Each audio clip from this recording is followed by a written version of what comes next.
Fever, pain, swelling? Is your body just tired, or is it fighting a bacterial invasion? If you miss the signs, a simple infection can become life-threatening. Today, I'll show you the red flags, what to do right now, and the dangerous mistakes to avoid. Stick around. The part about antibiotics might surprise you.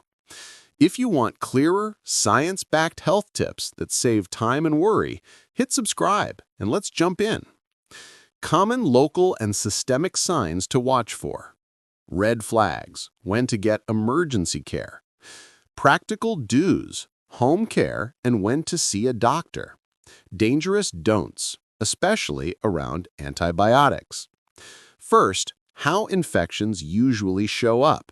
They can be local, one spot, or systemic, whole body. Local signs, what to look for. Redness, warmth, swelling and pain at a single spot, like a cut or insect bite. Pus or discharge, thick yellow, green fluid. Increased tenderness or spreading redness, red streaks toward the heart. Systemic signs when the whole body is involved. Fever or chills, sweating. Fatigue, muscle aches, loss of appetite. Fast heart rate, faster breathing. Confusion, dizziness, or low urine output, signs your organs may be affected. These occur because your immune system triggers inflammation to fight invading bacteria. Fever and increased heart rate are part of that response. Some infections don't stay local. If you see these signs, seek emergency help immediately. They could mean sepsis, which is life-threatening. Emergency red flags. Emergency room or call emergency services if you notice confusion, sudden severe drowsiness or difficulty waking, very fast breathing or shortness of breath, very fast heartbeat, fainting or feeling like you'll pass out, very low blood pressure, feeling faint, cold, clammy skin, skin that becomes pale, mottled, or develops a rash that won't fade when pressed. Little or no urine output. Sepsis is the body's extreme response to infection and needs immediate treatment. Early antibiotics and supportive care save lives. Okay, you spot suspicious signs. Here's an action plan. If signs are mild and local, like a small cut, mild redness, low-grade fever, clean the area gently with soap and water. Remove debris. Apply a clean dressing and keep it dry. Monitor for spreading redness or pus. Rest, stay hydrated, and use paracetamol or acetaminophen or ibuprofen for fever or pain if appropriate for you. Contact your primary care clinician if the wound worsens, redness spreads, or fever persists beyond 24 to 48 hours.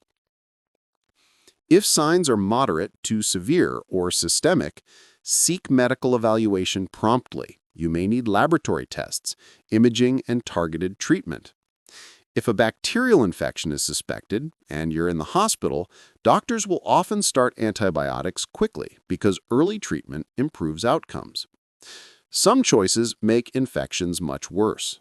Don't do these. Don't self-prescribe antibiotics or take leftover antibiotics. Antibiotics should be used only when a clinician determines they're needed. Misuse fuels antibiotic resistance and can make future infections harder to treat. Don't ignore red flags or wait and see with severe symptoms. Sepsis can progress quickly. Early recognition and treatment save lives. Don't squeeze or cut an abscess at home. That can push infection deeper or spread bacteria. Seek professional drainage if needed. Don't stop prescribed antibiotics early if you are prescribed them. Complete the course as instructed so the infection is fully treated and resistance risk is reduced. Don't reuse unsterilized wound dressings or ignore hygiene. Clean hands and sterile dressings reduce contamination and help healing. A common question is, do I need antibiotics? Here's the short answer. Antibiotics treat many bacterial infections, not viruses. A clinician decides based on the exam, tests, and the likely cause. For example, a bacterial skin abscess, certain UTIs, or bacterial pneumonia often need antibiotics. Many viral respiratory infections do not. Always follow clinical advice. Infections are common, most are treatable, but spotting danger early matters. If in doubt, check with a healthcare professional. If you found this useful, like, subscribe, and share. You might save someone else from a preventable emergency.